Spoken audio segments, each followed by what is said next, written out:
mengenai program dari eh, kami gitu ya, SDGs dan SDGs ITS dan DKV ITS. Mungkin bisa di next, Mbak. Oke, jadi di sini ada kami yang pertama adalah branding dan promosi desa. Tadi sudah disinggung oleh Pak Duta bahwa di sini ada workshop. Nah, di sini workshop ini sasaran kami adalah aparat desa, kemudian Pokdarwis atau juga bisa pemuda desa gitu ya yang biasa disebut Karang Taruna. Nah, di sini tuh gunanya adalah membangun pemahaman tentang pentingnya branding desa wisata gitu ya. Di sini kita tahu bahwa branding desa adalah perencanaan pembangunan desa gitu ya dan produk turunannya di bidang ekonomi, pariwisata juga budaya.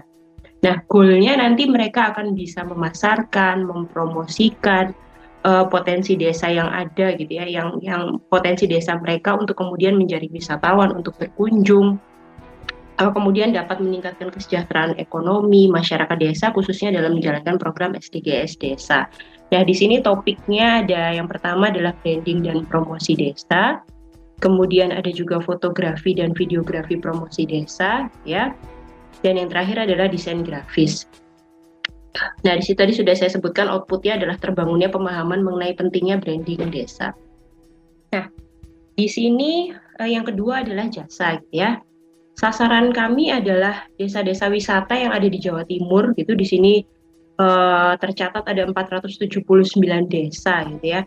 Dan di sini tujuannya adalah branding kawasan desa wisata. Dan outputnya banyak gitu ya. Kalau branding itu outputnya banyak. Seperti yang disampaikan oleh Bu Agnes tadi di awal bahwa elemennya itu banyak. Yang pertama tidak hanya logo gitu ya, tapi ada grafik standar manual, kemudian ada gapura desa, ada media audiovisual yang nanti bisa digunakan untuk promosi di media sosial atau media internet dan sebagainya. Kemudian ada directional sign dan ada media luar ruang. Nah, di sini saya mencontohkan ini juga produk dari SDG hasil kerjasama SDGs ITS dengan DKV ITS. Ada desa Gapura Sukolilo gitu ya, yang ada di Gresik. Ini adalah desa yang ada di Gresik gitu ya. Nah, di sini adalah contoh outputnya. Yang pertama tadi sudah ada terlihat ya, ada logo desa Gapura Sukolilo, itu adalah output untuk branding.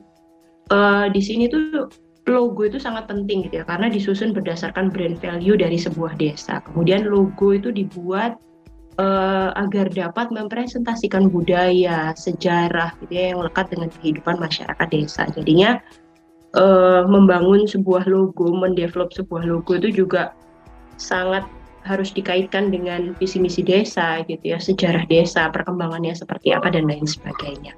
Nah, di sini yang tercantum di sini adalah panduan identitas visual atau GSM. Nah, GSM di sini sangat penting gitu ya. Ini tuh ibaratnya sebagai cerminan dari sebuah merek. Mereknya adalah desa, ya.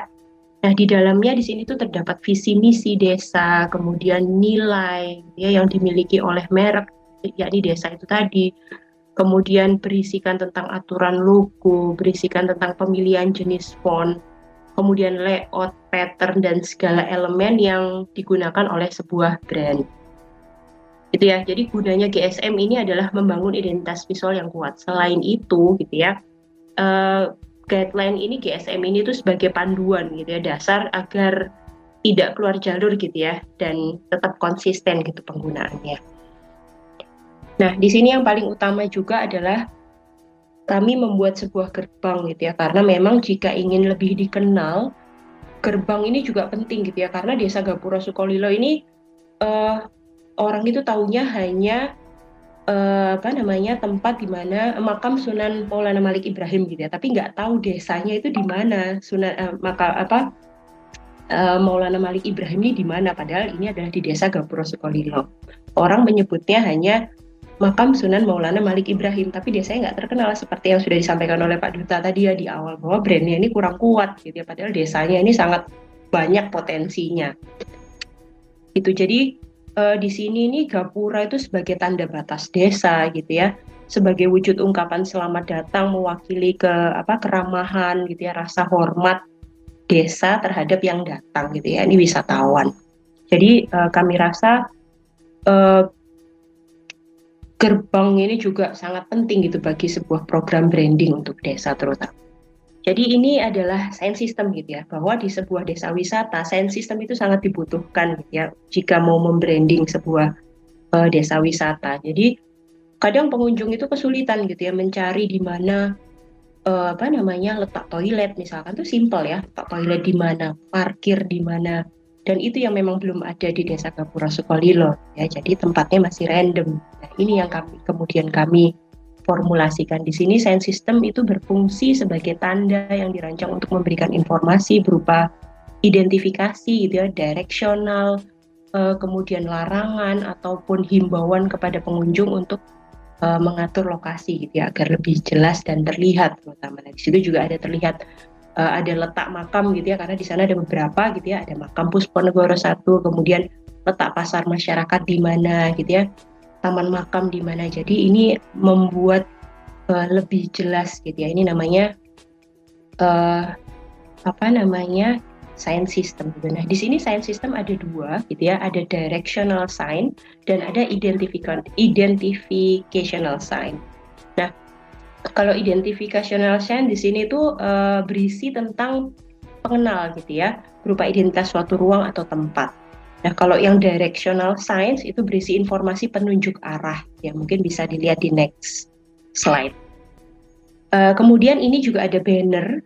Jadi kalau apa namanya kerabat TV desa biasanya kalau sering lihat umbul-umbul gitu ya mendekati lokasi, dah ini pentingnya juga gitu ya. Jadi banner di sini tuh berisi tagline desa gitu ya, yang diletakkan di lokasi menuju tempat wisata gitu ya. Jadi dekat-dekat itu kita sebelum kita melihat gerbang itu kita sudah melihat bagaimana umbul-umbul ini sudah terpampang di Desa Gapura Sukolilo ya. Kemudian juga ini ya, kami membuat TVC, yakni television komersial atau iklan gitu ya. Dan ini tidak hanya dipasang di iklan, ini kan tidak hanya dipasang di televisi gitu ya misalkan ya. Ini bisa nantinya dipakai oleh desa tersebut untuk dipasang di media sosial, di website gitu ya. Kemudian untuk promosi misalkan mereka kedatangan tamu, kedatangan Kemenparekraf misalkan seperti itu ya, atau mau ditunjukkan ke pihak luar juga bisa gitu ya. Jadi jangan terlalu lama, TVC ini hanya berdurasi sekitar 1 menit gitu ya, karena memang sekarang kan channel-channel itu kan tidak terlalu panjang ya iklannya gitu ya, nanti takutnya di skip gitu kalau misalkan mau dimasukkan YouTube, jadi jangan terlalu lama.